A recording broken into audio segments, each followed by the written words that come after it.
Welcome student, स्वागत है आपका आपके अपने यूट्यूब चैनल स्टडी विद सुमन स्वामी पर। तो पिछली वीडियो में हमने पढ़ा था हड़प्पा सभ्यता का जो उदय है वो कहाँ से शुरू हुई थी। अब हम आज की वीडियो में पढ़ेंगे कि हड़प्पा सभ्यता कहाँ तक फैली हुई है, उसका विस्तार जो है वो कहाँ तक है। तो देखिए, इसका जो विस्तार है, विस्तार को जानने के लिए हमने इसको अलग अलग 4 दिशाओं के अंदर, 4 भागों के अंदर बांटा है। तो इसका जो उत्तरी सिरा है, उत्तरी जो सिरा है जहाँ इसकी खोज हुई है वह है जम्मू कश्मीर के, जम्मू के अंदर, जम्मू कश्मीर नहीं, जम्मू के अंदर जो मांडा स्थान पड़ता है वहाँ पर इसका जो सर्वाधिक जो उत्तरी पुरास्थल जो खोजा गया है वो है मांडा। नदी कौन सी है? चिनाब नदी। उत्तरी के बाद में इसका जो दक्षिणी सिरा है वो पड़ता है दक्षिण दिशा के अंदर हड़प्पा सभ्यता, सिंधु सभ्यता या सिंधु घाटी सभ्यता का दैमाबाद। दैमाबाद जी कहाँ है? महाराष्ट्र के अंदर अहमदनगर में है। और नदी कौन सी पड़ती है यहाँ पर? नदी इसके अंदर दिया नहीं हुआ है, लेकिन वैसे इसके अंदर 2 ही स्थान हमें याद रखने हैं कि दैमाबाद, अहमदनगर और महाराष्ट्र। नदी के बारे में भी अगर है तो आपको जल्द ही अगली वीडियो में बता देंगे। इसके बाद में देखिए, इसका जो पूर्वी सिरा है वो है आलमगीरपुर, उत्तर प्रदेश में है, और यहाँ पर नदी पड़ती है हिंडर। जहाँ तक मुझे याद आ रहा है कि यहाँ पर नदी है, प्रवरा नदी है, प्रवरा नदी।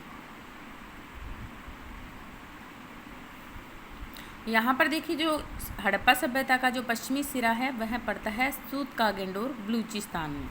ठीक है, तो हड़प्पा सभ्यता के अंदर ये जो 4 दिशाओं के अंदर इसको बांटा गया है, उत्तरी सिरा मांडा, दक्षिणी दैमाबाद, पूर्वी आलमगीरपुर और पश्चिमी सूतकागेंडोर जो बलूचिस्तान के अंदर है।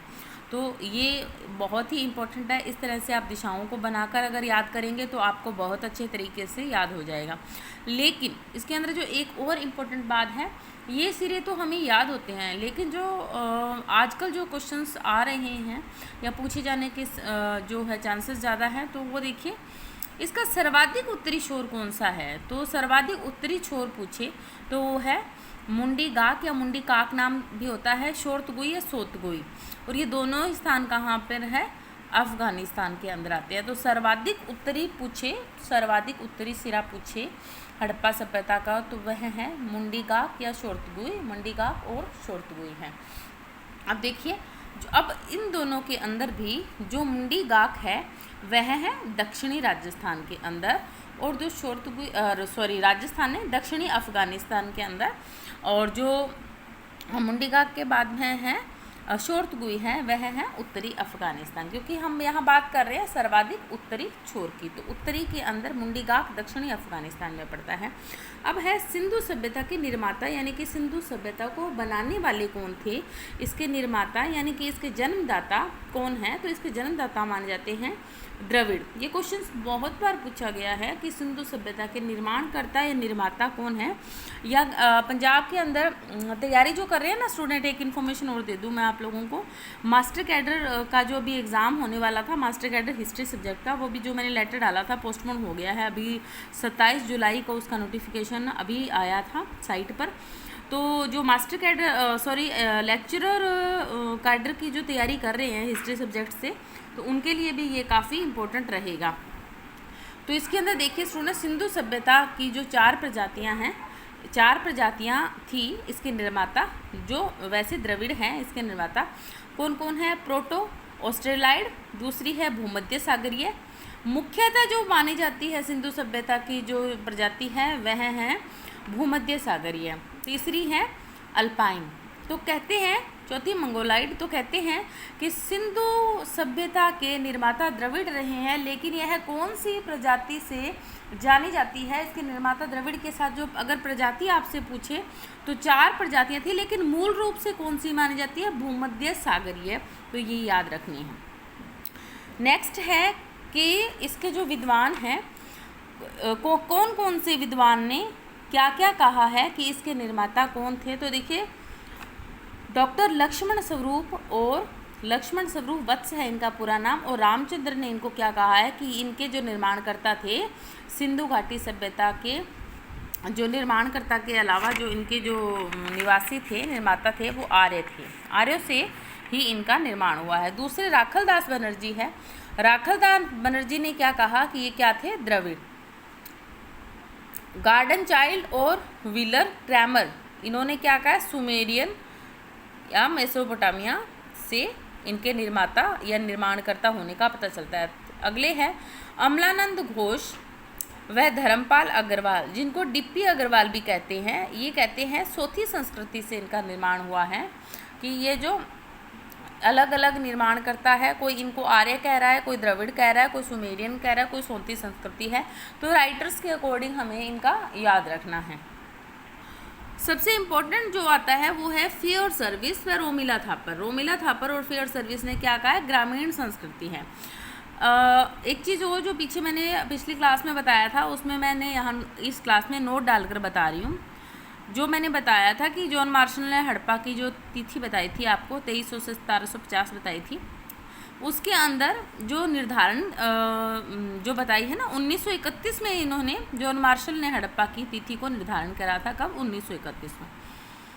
1926 में अगला है, 1926 के अंदर जो माधव स्वरूप वत्स है और ने इसका जो मतलब बहुत बड़े स्तर पर खोज तो करी थी बाद में, मतलब जो इनके जॉन मार्शल है, इनके निर्देशन के अंदर और काम करवाया गया था किसने? दयाराम साहनी ने 1921 के अंदर। लेकिन बहुत बड़े लेवल पर जो इसकी खुदाई करी गई थी वो करी थी 1926 में तो माधव स्वरूप वत्स ने, और 1940 में करी थी मार्टिन हीलर ने। तो ये हमें याद रखना है। नेक्स्ट देखिए कि हड़प्पा का जो खुदाई स्थल है उसके जो ये, जैसे कि मान लीजिए कि ये क्या है? हड़प्पा है। हड़प्पा को बांटा गया कितने टीलों में? 2 टीलों में बांटा गया। क्या क्या नाम दिए? एक तो पश्चिमी टीला, एक का नाम दिया गया यहाँ पर पश्चिमी टीला, और दूसरा दिया गया पूर्वी टीला। पश्चिमी जो टीला था उसे कहते थे दुर्ग टीला, ठीक है। इसको हीलर ने माउंट एबी की संज्ञा दी है। ये इन्होंने नाम दिया है माउंट एबी, किसको? पश्चिमी टीले, यानी कि जिसे कहते थे दुर्ग टीला। नेक्स्ट था पूर्वी टीला। इसमें नगर के लोग रहते थे, नगरीय लोग रहते थे, इसीलिए इसको बोलते थे नगर टीला। तो ये चीज़ क्वेश्चन पूछा जा सकता है। कितने टीलों में था ये? 2 टीलों में था। देखिए धोलावीरा को छोड़कर वो हम आगे पढ़ेंगे, बाकी सभी जो नगर है लगभग 2-2 टीलों, 2-2 पूर्वी और पश्चिमी टीलों में बांटे गए। सिर्फ धोलावीरा एकमात्र ऐसा नगर है जो जिसके 3 भाग हैं, वो हम आगे पढ़ेंगे। नेक्स्ट क्या क्या चीज़ें जो है हड़प्पा के अंदर जो क्या क्या चीज़ें मिली है वो देखिए। कब्रिस्तान 837 मिला है। विशाल अवशेष मिले हैं।